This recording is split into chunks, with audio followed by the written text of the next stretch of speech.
Hello everyone, इस video से start करते हैं tree in data structure. Tree क्या होता है डेटा स्ट्रक्चर में, ठीक है। तो सबसे पहले स्टार्ट करते हैं इंट्रोडक्शन, ठीक है। तो इंट्रोडक्शन में क्या है, a tree is a non linear hierarchical data structure that consist of nodes connected by edges, ठीक है। नोड कनेक्टेड बाय एजेस, ठीक है। तो इसमें क्या नॉन लीनियर का मतलब क्या होता है, आपका जो भी आपका डेटा है क्या है, हायरार्किकली आपका डेटा क्या है, डेटा स्ट्रक्चर है। जैसे आपको क्या होता था एरे, एरे में क्या होता था, आपका डेटा क्या होता था, सीक्वेंशियल ऑर्डर में आपका डेटा क्या होता है, स्टोर होता था, ठीक है। सीक्वेंशियल ऑर्डर में एरे हो गया, आपका स्टैक हो गया, क्यू हो गया, ठीक है। इसमें क्या होता था, इंडेक्स के बेस पे यहाँ पे 0 इंडेक्स 1 इंडेक्स सीक्वेंशियल ऑर्डर में 3 4 5 6, ठीक है। 1 and out after another element ऐसे करके स्टोर होता था एलिमेंट, ठीक है। मेमोरी में मान लीजिए आपको 10 एलिमेंट स्टोर कराने हैं, उसके लिए आपको 10 बाइट रिक्वायर्ड है। 10 बाइट मेमोरी रिक्वायर्ड, जहाँ पर 10 बाइट उससे ज्यादा मेमोरी कहीं पर होगी तो वहीं पर क्या होगा, आपका एलिमेंट स्टोर होगा, ठीक है। तो मतलब कि कह सकते हैं। और लीनियर में डिसएडवांटेज क्या है, आपको ये भी है कि मेमोरी एफिशिएंट नहीं है। आपको 10 उतनी मेमोरी अगर कहीं पर एक ही जगह पे उतनी मेमोरी है तो स्टोर हो जाएंगे, अदरवाइज क्या हो जाएगा, स्टोर नहीं हो पाएंगे एलिमेंट। मान लीजिए कहीं पर 3 बाइट है और कहीं पर आपकी 7 बाइट है, ऐसे है, या फिर कहीं 9 बाइट है, 7 बाइट, तो इसको लिए क्या चाहिए, 10 बाइट उससे ज्यादा मेमोरी चाहिए, तभी आपके स्टोर हो जाएंगे एलिमेंट, क्योंकि इसको कंटिन्यूस मेमोरी चाहिए, नहीं कि इसको फ्रेगमेंट चाहिए अलग अलग, अलग अलग ब्लॉक में मेमोरी। तो इसके लिए क्या है, मेमोरी को इफिशिएंट बनाने के लिए क्या है, आपका नॉन लीनियर डेटा स्ट्रक्चर क्या होता है, आपकी एड्रेस के बेस पे, मान लो इसका एड्रेस 1000 है, इसका कोई 2000 एड्रेस है, तो एड्रेस के बेस पे क्या करता है आपका एलिमेंट, आपको यहाँ पर क्या करते हैं, कनेक्शन कर लेता है। तो इसीलिए होते हैं इसके नॉन कनेक्शन। मान लीजिए कहीं अलग अलग मेमोरी ब्लॉक आपके हैं, उनको क्या करता है ये एड्रेस के बेस पे कनेक्ट कर लेता है। तो सीक्वेंशियल नहीं है इसमें। सीक्वेंशियल क्यों की है, क्यों एक ही ब्लॉक आपका क्रिएट होता है, उसी में आपको 1 बाय 1 एलिमेंट आपके स्टोर होते हैं सेम मेमोरी ब्लॉक में। यहाँ पर क्या डिफरेंट मेमोरी अलग ब्लॉक है, मान लो हो सकता है कहीं मिली भी गई उतनी मेमोरी, अगर नहीं मिली तो क्या है, दूसरी जगह जहाँ पर भी उसको नीड, जितनी मेमोरी नीड होगी डायनेमिकली क्या करेगा, एक्सेस कर देगा, ठीक है। तो ये चीज है, तो क्या है यहाँ पर हायरार्किकल डेटा से क्या हो जाएगा, मेमोरी एफिशिएंट है। और क्या कह रहा है, consider of nodes connected by edges, ये क्या आपके नोड्स होते हैं, ये आपके नोड्स है, ये आपके नोड्स है, ठीक है। ये क्या है, जो एक नोड दूसरे नोड से कनेक्टेड होता है उसे क्या बोलते हैं, एजेस, एजेस बोलते हैं, ठीक है। ये आपको क्या हो जाएगा, एजेस हो जाएंगे। तो यहाँ पे क्या है, एजेस है। Different tree at data structure allow quicker and easier access to the data as its non-linear data structure। तो डिफरेंट करें, डिफरेंट ट्रीज है, जैसे डेटा स्ट्रक्चर अलाउड क्यूकर, ठीक है, डिफरेंट ट्रीज। तो वो ऐसे आपको बाइनरी ट्री होता है स्टार्ट में। जैसे मान लो आपको एक एलिमेंट क्या करना है, आपको सर्च करना है। अब मान लो आपको एलिमेंट असेंडिंग ऑर्डर में दिए हैं 1 2 3 4 5 6 7, आपको मान लो इसमें 7 एलिमेंट स्टोर करना, मान लो 6 करना है, ठीक है। तो एरे में क्या होगा, ये आपका एरे है। एरे में क्या वन बाई स्टार्टिंग से one by index by her element को सर्च करना पड़ेगी, थे कि 7 है कि नहीं, ऐसे करके सर्च करना पड़ेगा। मान लो कभी कभी मिल गया, बहुत अच्छा बेस्ट किया तो यहाँ पे मिल गया, यहाँ पे मिल गया, तो मेमोरी बेस्ट है, मान लो लास्ट में मिला तो क्या करेगा, पूरे को सर्च करेगा वन बाई वन। तो उसकी कम्प्लेक्सिटी क्या आ जाएगी, एन एलिमेंट, मान लो N element time time complexity क्या आ जाएगी, बिग ऑफ एन, ठीक, हर एन को सर्च करना पड़ेगा।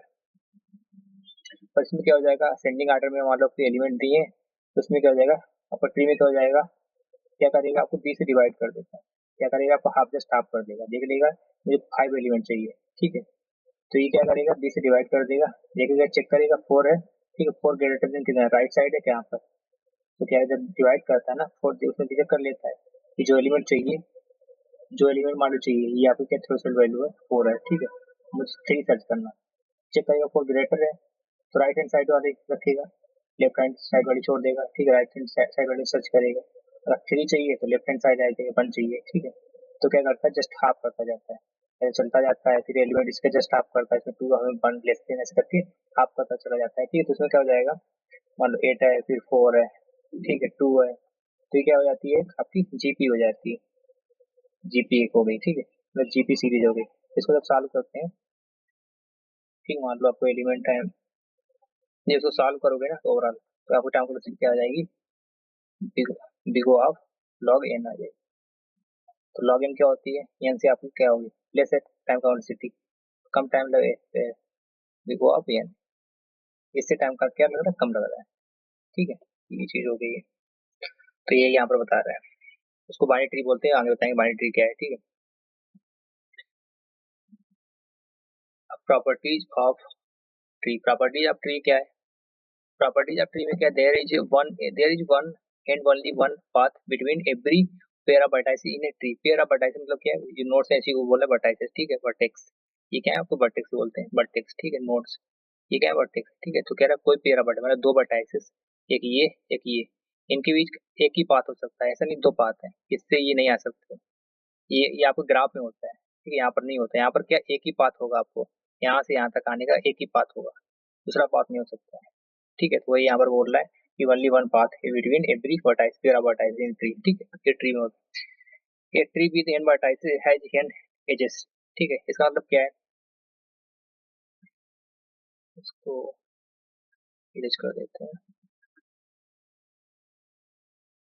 इसका मतलब क्या है, आपके जो भी आपके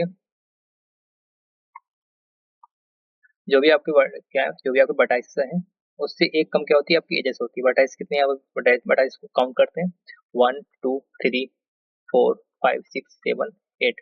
आप क्या है, एन की वैल्यू कितनी होगी, 8 वर्टाइस आपके हो गए। तो यहाँ पर क्या बोल रहा है, आपकी n माइनस वन एजेस होंगे, n minus one equal to मतलब हो जाएगा 8, 8 minus one equal to 7, 7 edges होंगी। तो हम चेक करते हैं 7 एजेस हैं कि नहीं है। तो एजेस क्या होती हैं, दो नोड के बीच जो कनेक्शन होता है, जो कनेक्ट करते हैं उसको क्या बोलते हैं, एजेस होती है। एक एजी हो गई, एक एजी हो गई, 2 3 4 5 6 7, 7 एजेस है। तो ये प्रॉपर्टी होनी चाहिए आपकी, तब आपको क्या होगा, ट्री होगा, ठीक है। नेक्स्ट क्या दिया हुआ है, a graph is a tree if and only if it is minimally connected, ठीक। ग्राफ में क्या होता है, आपको कनेक्टेड, मान लो कनेक्टेड कनेक्शन नहीं, तब भी कनेक्टेड नहीं है, ठीक, तब भी क्या होता है, ग्राफ होता है, ठीक है। तो यहाँ पर क्या होना चाहिए, मान लो ये ग्राफ है आपका, तो इसमें ऐसा नहीं हो सकता है, मिनिमली क्या होना, कनेक्टेड होना चाहिए। ग्राफ तो हो सकता है पर ये क्या होगा, ट्री नहीं होगा। ट्री में क्या होना चाहिए, नोड कनेक्टेड आपस में कनेक्टेड होने चाहिए, तभी आपको क्या होगा, वो ट्री होगा, ठीक है, तभी आपको क्या होगा, वो ट्री होगा। तो कह सकते हैं कि जितने भी आपके ट्री हैं, जितने भी आपके क्या है, ट्री है, वो आपके जो जितने भी आपके ट्री हैं वो क्या हो, ग्राफ हो सकते हैं, ठीक है। Every tree is a graph. तो इसमें अगर हम लिखें कि एवरी ट्री इज ग्राफ, तो ये सही होगा, ये कहना गलत नहीं होगा। Every tree is a graph, but vice versa not true, every graph is not tree, ठीक है, क्योंकि अनकनेक्टेड भी हो सकते हैं, डिस्कनेक्टेड है, तो ग्राफ तो हो सकता है पर क्या होगा, ट्री नहीं होगा। तो ये हो गया। नेक्स्ट आपको क्या है, एक ग्राफ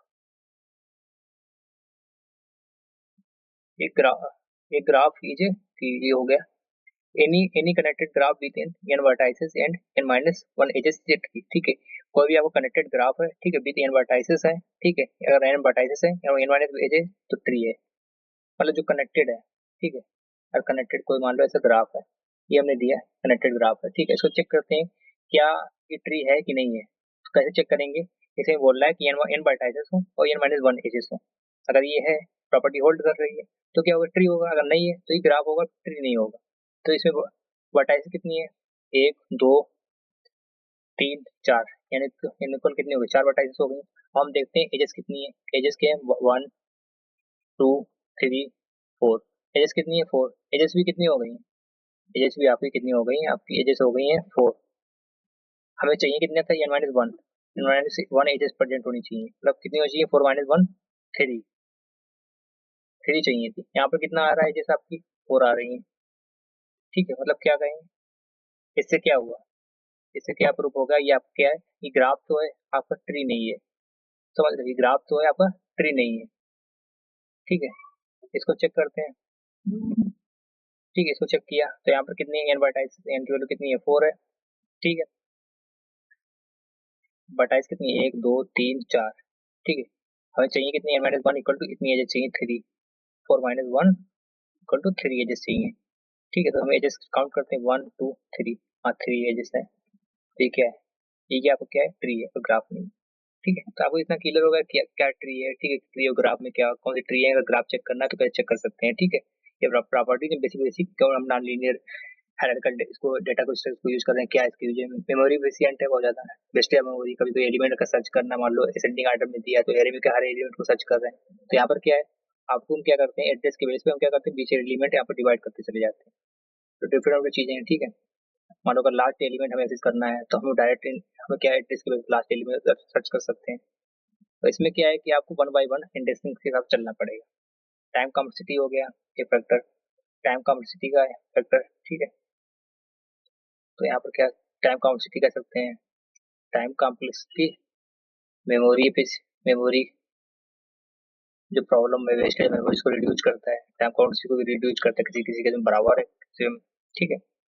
तो बहुत सारी चीजें नेक्स्ट वीडियो में बात करेंगे और चीजें आगे क्या है इसके, ठीक है। Thank you.